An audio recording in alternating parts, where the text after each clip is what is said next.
Welcome to this episode of the Structural Engineering Channel podcast, a podcast focused on helping structural engineering professionals stay up to date on technical trends in the field and to help them succeed in their careers and their lives. I'm your co-host, Kara Green, and in this episode, I'm flying solo and talking to Jim Amundson, PESE, out of San Diego, California, who is the Vice President and Principal at Coffman Engineers, about important aspects you need to know about when selecting the appropriate structural framing system for a building. Let's jump into our conversation of the week with Jim Amundson, PESE.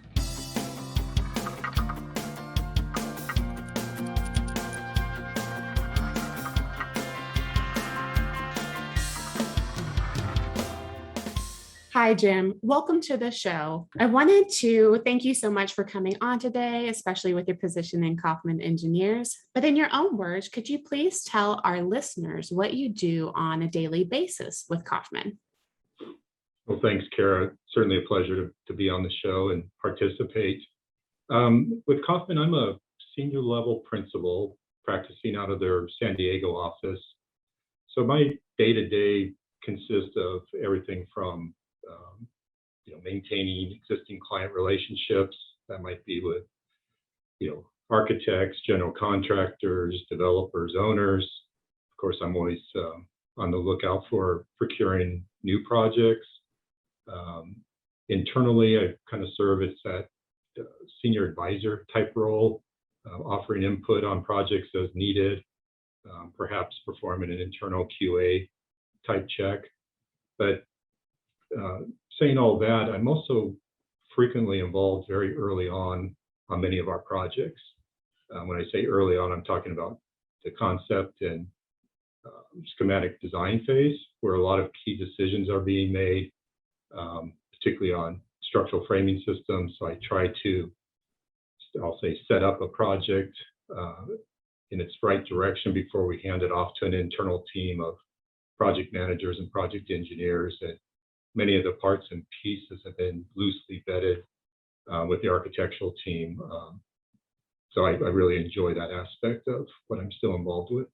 That's great. And I feel like that's kind of the exciting part when you become a principal. You get to bring all of the pieces together Exactly. Outside of, I feel like at one point I was a graduate engineer before I started in my position that I had before this one. And I know that sometimes the grunt work and the principals were always like the glorious top who got to go on all of the fun trips and do all of the marketing and all of the exciting things. So one thing that I want to talk about, and what you mentioned is, you work a lot towards, helping develop the structural systems on a higher level. And there's a lot of factors that come into play when designers specify structural framing, and it comes from, the architect, their idea. What is your thought process, if you're working with an architect or owner, in selecting a structural framing system for the project they have in mind?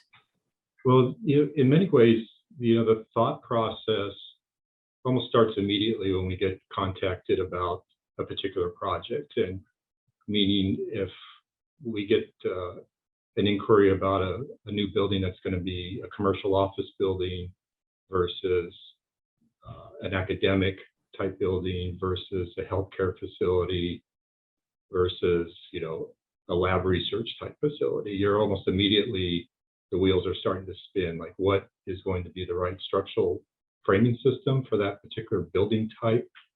Of course, what kind of goes in conjunction with that is depending on what the building type is going to be, there's building code provisions there's building code provisions that pertain particularly to that type of building, meaning live load requirements, fire rating type requirements. We in San Diego do quite a few of the lab research buildings. So there might even be a vibration type criteria that we have to think about. And then lastly, in California here, you're always thinking about your lateral resisting system. And so you might already be thinking about what's going to be appropriate for this building type. The other part of the early thought process I try to vet is try to understand both the owners and the architect's design intent.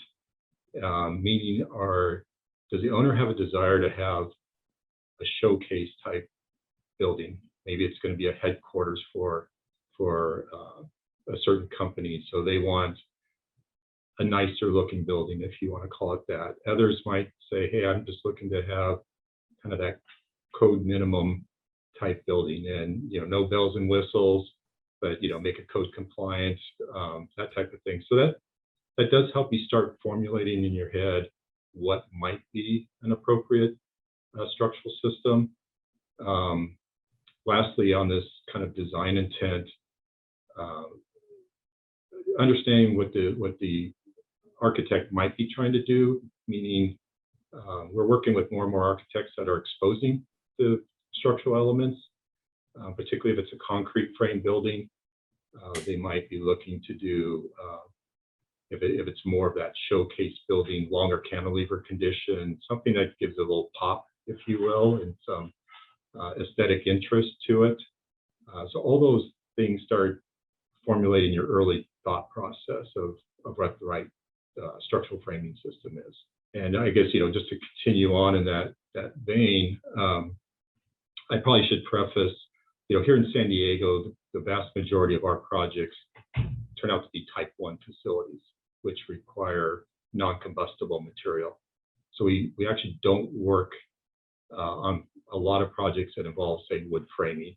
So almost always our choices are steel or concrete. So that's where our mindset goes almost immediately. So some of the things I was just mentioning about live load criteria, design intent, owners' expectations type thing all kind of start factoring into that ultimate decision. And maybe elaborating a little bit more on the owner side of things. It might not be full-on performance-based design, but I mentioned earlier about trying to understand what their expected performance levels are. Are they looking for long-term durability?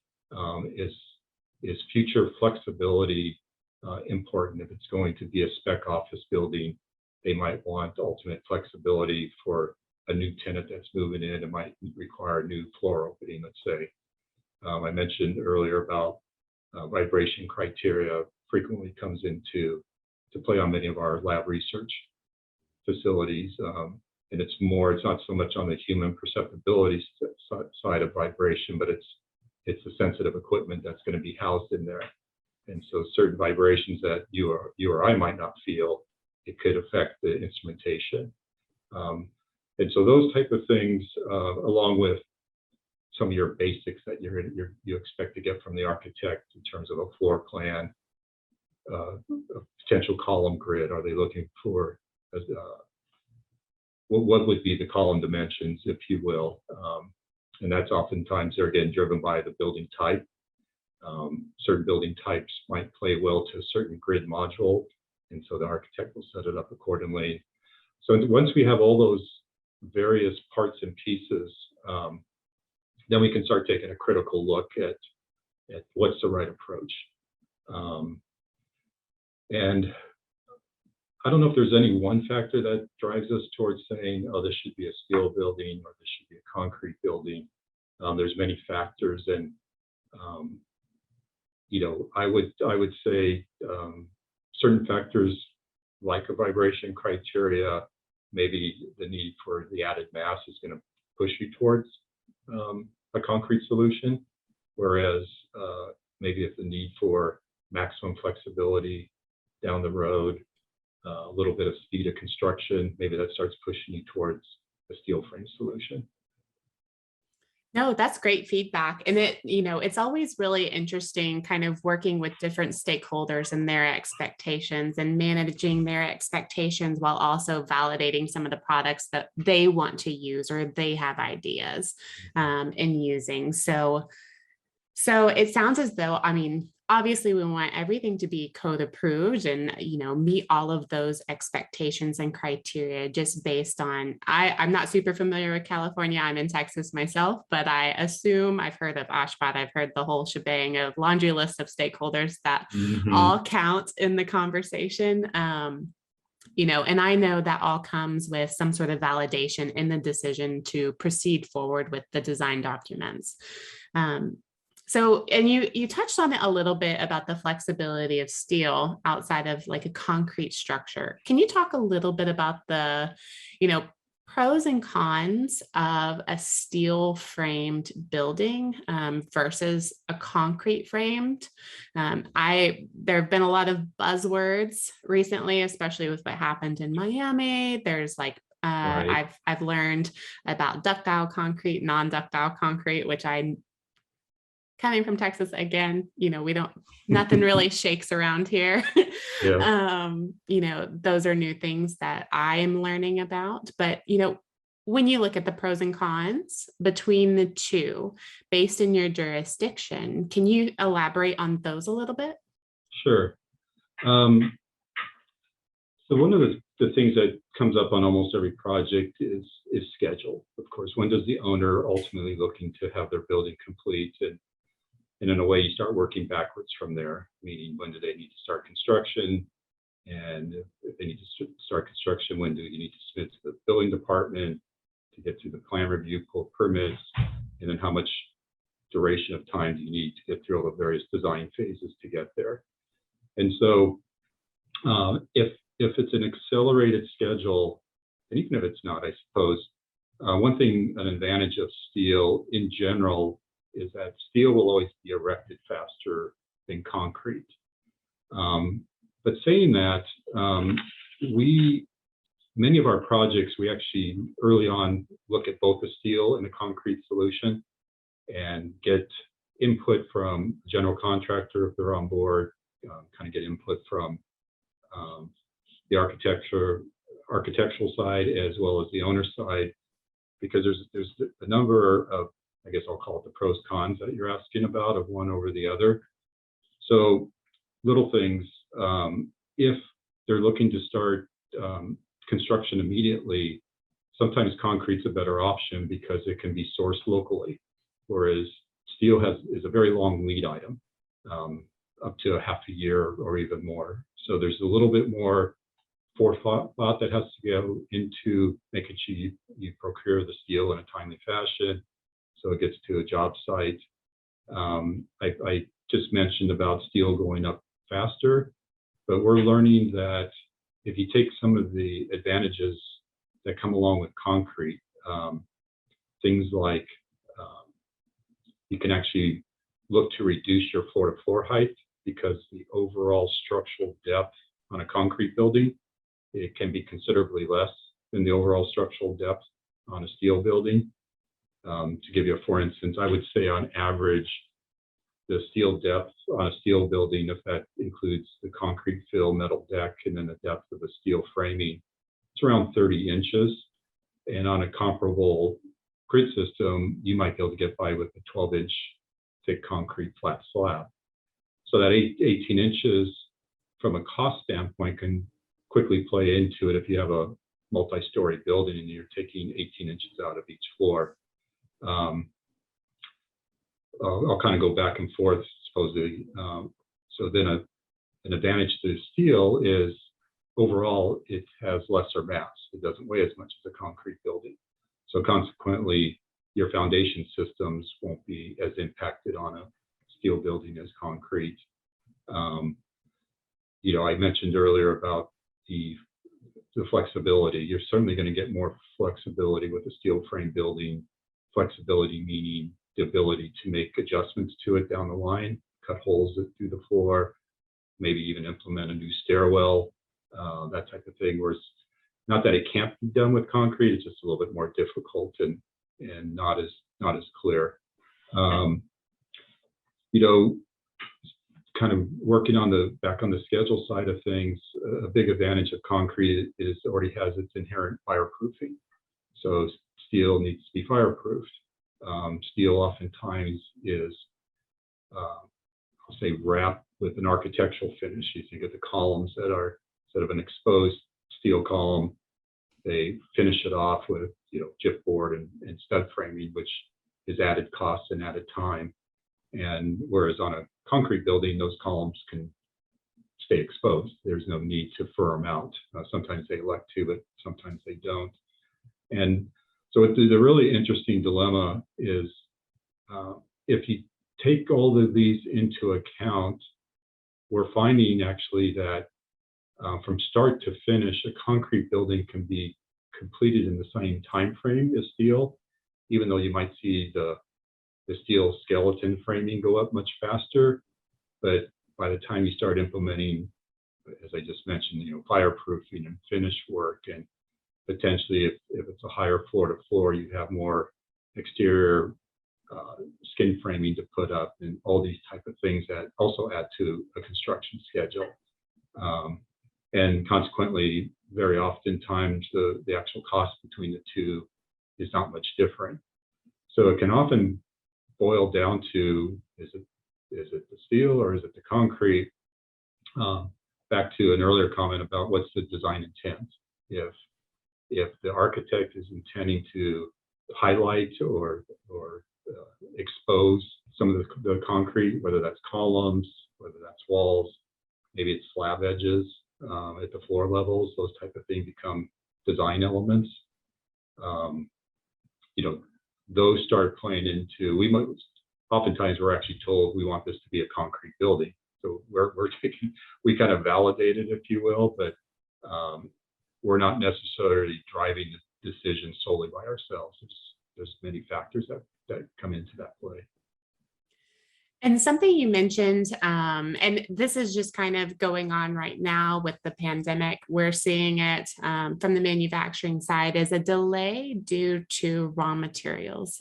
There was a really interesting article posted in The Economist, which granted it's an Economist article, but they were discussing like shipping, just your regular basic goods have become really hard to come by. And a lot of iron products actually do come from overseas. Mm-hmm. And I was curious, in just recent designs, when you're structural framing, have y'all in your validation process kind of been directing your shareholders towards a different method of structural framing? Have y'all kind of directed, like, we have seen over the past, however, 6 to 18 months, that it is more advantageous to a construction timeline to build with concrete over steel due to these access limitations? Have y'all seen any of that? Yes. Although I will say, we generally rely on our general contractor partners to really drive that discussion. That's where they're really attuned to as well. I did read an article recently, and since you mentioned COVID, my understanding is on the price escalation standpoint, concrete hasn't moved much in the past 12 plus months, whereas steel is, I guess that's across the board, but structural steel, I believe, is up about 25%. So we are starting to hear more discussions about cost impact to projects. And also, you also mentioned about the lead time, kind of that whole supply chain disruption that has been going on. And I mentioned earlier about on steel buildings, the critical aspect of procuring your steel and getting your steel mill order in a timely fashion. And we are understanding that you have to start the process even earlier than we did, say, 2 years ago, to make sure that there's not a disruption to the overall schedule. And that's also driving why we are frequently asked, hey, can you give us a high-level steel solution, and can you give us a high-level concrete solution? It might just be concrete volumes and say reinforcing on a square footage basis, or even for the steel, it might just be based on our past experience. Here's what we think is a good allowance for tonnage to use, and a general contractor can put kind of that ROM level of cost estimate together to help start validating the decision for the ownership. And particularly if they have a budget they're trying to meet, which all projects do in general. So I don't believe we've experienced a project that has actually switched from one material to the other because of this, but it is a frequent discussion on almost every project at this point right now.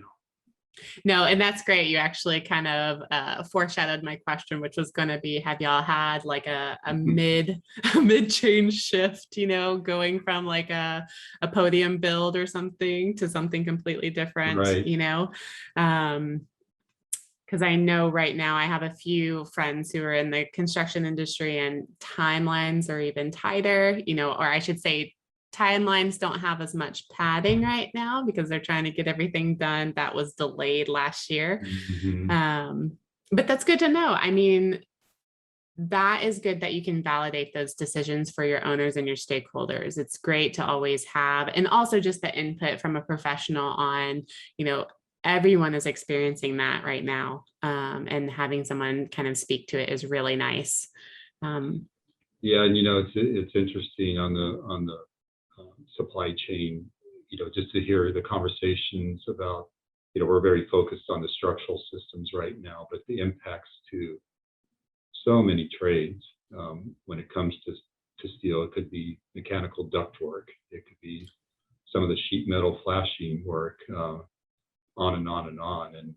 And I think it's currently a real challenge for the general contractors to kind of pull it all together and keep it under control to try to meet an owner's desired schedule. And this may be a good question, and maybe you can provide input, because I know there's two construction methods. There's like the design, bid, build, and then a lot of times there's design, build where the contractor is a little closer to heart. Has that influenced in how you consult your architects and owners? Because when I think of design build, I think of the contractor, the GC in that conversation, where as opposed to design bid build, it's more of a separate conversation where your construction documents are kind of in place before you bring in the contractor. Have you seen any changes in conversations in that way? Yes, and actually, I feel fortunate being on the design side. The San Diego area in Southern California, I'll say overall, has really embraced the design build delivery system for quite a few years now. It's not new to us, and so we're very accustomed to having them as a partner at the table early on. And it's certainly my own personal preference of working. I realize sometimes we do have to do more of the traditional design bid build, but to your point, you don't have that construction piece in the room to kind of validate decisions, offer input on some of the topics we're talking about, maybe help sway the decision one way or another based on what they know, availability of materials type thing. So we're big advocates for the design build delivery method, and now they're going to other aspects of it like progressive design build, little variations, if you will. But at the end of the day, it's all about getting all the design partners, the construction partners, and the ownership in the room together, working towards a common goal. And I've personally found that when all three pieces, if you will, are working together, the end result's generally much more favorable than they're getting more of the traditional design bid build, where if you bring a contractor in late and they bid it, it's not that they become adversarial, but all of a sudden now you realize, oh shoot, we have a budget overage, and you're starting to kind of backtrack to get them back on budget. Whereas in design build, that doesn't happen as frequently. You're trying to, the contractor is constantly pricing the current design and kind of helping validate the overall construction budget is still reasonable. That's perfect. And, thank you so much for your feedback. And kind of to end off here, because we did introduce you and you've offered a lot of great advice, especially dealing with all of the stakeholders that come within a structural project and in determining your structural framing system. But if you were to speak to younger engineering students, because we do have them in our listening audience, what would you tell them to, have the same success that you're having, where you do have such open communication with all stakeholders in your work, in your line of work? Well, very good question. I would say, when I think back on my career, coming out of school and starting work, I was always fortunate to work for firms that had projects in a variety of markets and types. So I'm a big advocate for young engineers trying to get a variety of experience, not just material type of experience, but building types and doing some renovation work or maybe even tenant improvement work and then ground up work. And I feel like I mentioned earlier, currently we are at Coffman here, we're not doing a lot of wood framed construction, but I have done wood frame construction in the past. And when it does come up from time to time, I feel I still have a little bit of knowledge base that I can tap into and think about and go back to. And I'm not a big advocate for young engineers to quickly get pigeonholed into doing one type of thing. So if they're able to, or they desire to, maybe not everyone's the same, but if you can get a variety of experience, I think that's great. I also would promote getting involved in any kind of professional organization. You can, here in California, it's all about the Structural Engineers Association of California. Then we have it at the national level, but you start interacting with your colleagues, you kind of give back to your profession. It's amazing how much you get back in return for participating.